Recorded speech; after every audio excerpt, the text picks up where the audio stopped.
Shalom Bapak Ibu dan saudara-saudara sekalian di dalam Tuhan kita Yesus Kristus. Tema yang saya ambil pada siang hari ini kita renungkan bersama, bertumbuh karena Kristus bukan karena figur manusia. Suatu saat saya mendengar khotbah dari seorang pendeta yang khotbahnya tentang perbedaan antara Calvinis dan Luther mengenai cara melakukan perjamuan kudus. Singkat cerita, entah dia sadar atau tidak, dia mengatakan kalau dalam mengutip perjamuan kudus dalam ajaran Calvinis lebih benar dibanding dengan ajaran Luther. Dia mengatakan bahwa anggur dan roti itu hanya sebagai simbolisasi tetapi dengan makna yang berbeda. Dalam ajaran Calvinis, mereka percaya bahwa roti dan anggur tidak memiliki kuasa apa-apa. Sedangkan Luther meyakini bahwa dalam anggur dan roti itu tidak ada kuasa yang menyelamatkan. Dari saudara-saudara yang terkasih, ini adalah sebuah konteks di mana tanpa sadar kita telah membandingkan antara ajaran A dan B. Kalau dikaitkan dengan pertama Korintus pasal 3 ayat 5 sampai ayat yang ke-9, ini berbicara tentang jemaatnya Paulus dan jemaatnya Apolos, di mana mereka hanya fokus pada membanggakan khotbahnya masing-masing, tanpa tahu bahwa Allah yang memampukan mereka. Nah, bagaimana caranya kita mengetahui maksud dari konteks di atas? Caranya adalah kita harus tahu, mengetahui dasar kepercayaan kita sebenarnya dan mengetahui pertumbuhan iman kita karena Kristus tetapi bukan karena figur manusia. Ada 3 poin yang akan kita bahas bersama untuk lebih tahu lagi tentang ini, yaitu poin yang pertama, kita harus tahu siapa Apolos dan kita harus tahu siapa Paulus. Apolos adalah seorang Yahudi yang lahir di Alexandria, Mesir, sebuah kota yang terkenal dengan pusat studi Yahudi dan Helenistik. Dia adalah seorang terpelajar yang sangat mahir dalam memahami kitab suci, cermat tentang Yesus dan Injil, dan pintar dalam berbicara. Apolos mulai penginjilan pertama di Efesus. Walaupun pengetahuannya belum lengkap, tetapi diperlengkapi oleh pasangan Aquila dan Priscilla. Lalu ia melanjutkan perjalanan penginjilannya sampai ke Korintus. Sedangkan Paulus adalah seorang Yahudi yang berasal dari suku Benyamin. Paulus lahir di Tarsus atau kota Kilikia. Dia dididik di bawah pimpinan Gamaliel di Yerusalem dan menjalankan ajaran agama Yahudi dengan semangat atau disebut dengan orang Farisi sebelum ia bertobat. Pertobatan Paulus adalah ketika dalam perjalanannya menuju ke Damsyik untuk membunuh umat Tuhan. Ketika perjumpaan Paulus dengan Yesus di sana, peristiwa yang sangat membawa dampak positif, sehingga Paulus berubah dari orang yang jahat menjadi orang yang taat akan firman Tuhan dan menjadi pengikut Tuhan, atau sekarang kita lebih kenalnya sebagai Rasul Paulus.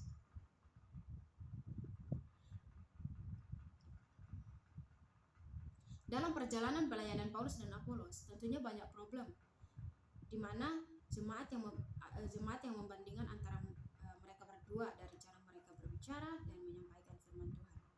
Ini sangat berpengaruh di era zaman sekarang. Contohnya ada seorang perempuan yang ingin bersekolah teologi, namun tidak diizinkannya karena dengan alasan orang tuanya di daerah Jawa itu tidak ada gereja yang ajarannya tentang gemit.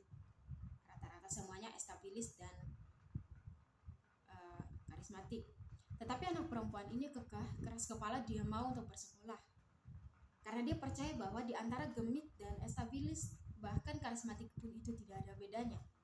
Mungkin bedanya hanya dari cara penyampaian atau cara dari tata ibadahnya, tetapi semuanya sama karena semuanya itu masih memiliki dasar yang sama dan berpusat kepada Tuhan Yesus Kristus. Dari kesaksian ini kita jelas bahwa hal-hal kecil seperti inilah yang membuat berkami, di mana kita telah membanggakan pelayanan yang bersumber dari ajaran manusia tanpa melihat bahwa sesungguhnya Allah yang melengkapi mereka dengan kuasa Roh Kudus-Nya. Seperti dalam Korintus pasal 1 ayat 10 dan 17, itu menegaskan tentang siapakah golongan Paulus, atau siapakah golongan Apolos, atau siapakah golongan Kefas, atau siapakah golongan Kristus. Tentunya semuanya sama. Tapi Paulus menegaskan bahwa adakah Kristus terbagi-bagi? Tentunya tidak. Hal ini menekankan bahwa kedua hamba Allah, yaitu Apolos dan Paulus, itu mereka masing-masing memiliki peran yang berbeda, di mana yang satu menanam dan yang lainnya menyiram, namun pertumbuhan rohani hanya datang dari Allah sendiri. Poin yang kedua tentang peran yang saling melengkapi, terkhususnya ayat yang ke-6 dan ayat ke-8. Paulus menanam benih atau menginjili orang pertama kali, sementara Apolos menyiram dan memelihara iman. Ini menunjukkan bahwa bahwa dalam pelayanan Kristen tidak ada satu orang yang lebih penting dari yang lain. Kita harus saling melengkapi.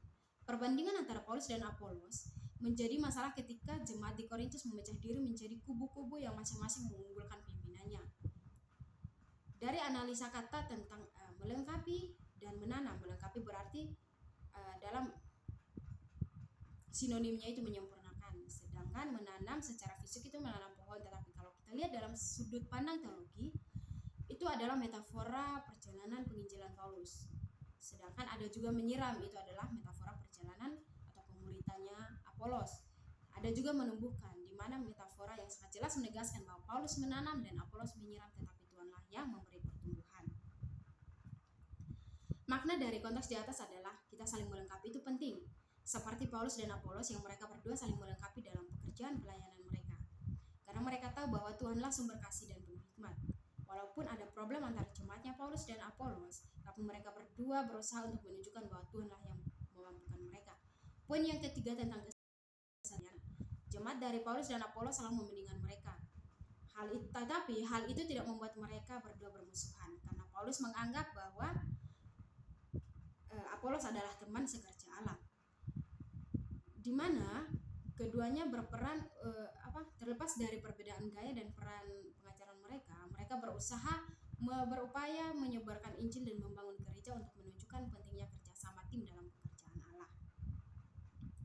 Supaya jemaat di sana fokus pada Allah bukan karena manusia, karena sesungguhnya mereka memahami konteks bahwa apa yang mereka kerjakan hanyalah sebuah tugas yang diberikan Allah kepada mereka dan menjalankan tanggung jawab itu.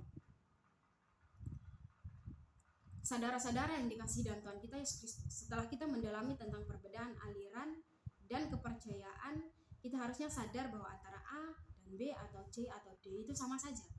Karena apa? Dasarnya adalah dari Tuhan. Dan untuk kemuliaan nama Tuhan juga. Nah, di sini saya mau mengajak kita semua yang ada di sini untuk berhenti membandingkan antara siapa yang menyampaikan firman Tuhan. Karena Rasul Paulus dengan jelas mengatakan bahwa pertumbuhan rohani sejati bukan berasal dari manusia tetapi dari Tuhan sendiri. Untuk itu, mau menjadikan Kristus sebagai nomor satu dalam hidup kita, maka kita harus menjadikan Kristus sebagai pusat pertumbuhan rohani kita, bukan karena manusia yang memiliki kekurangan atau keterbatasan. Karena dengan berakar dalam Kristus kita dapat bertumbuh dalam iman, kasih, dan sempurna dengan Kristus. Amin. Semoga khotbah saya ini membawa pertumbuhan dan memengaruhi kehidupan kita, terkhususnya untuk anak-anak pemuda zaman sekarang. Tuhan Yesus memberkati. Salam.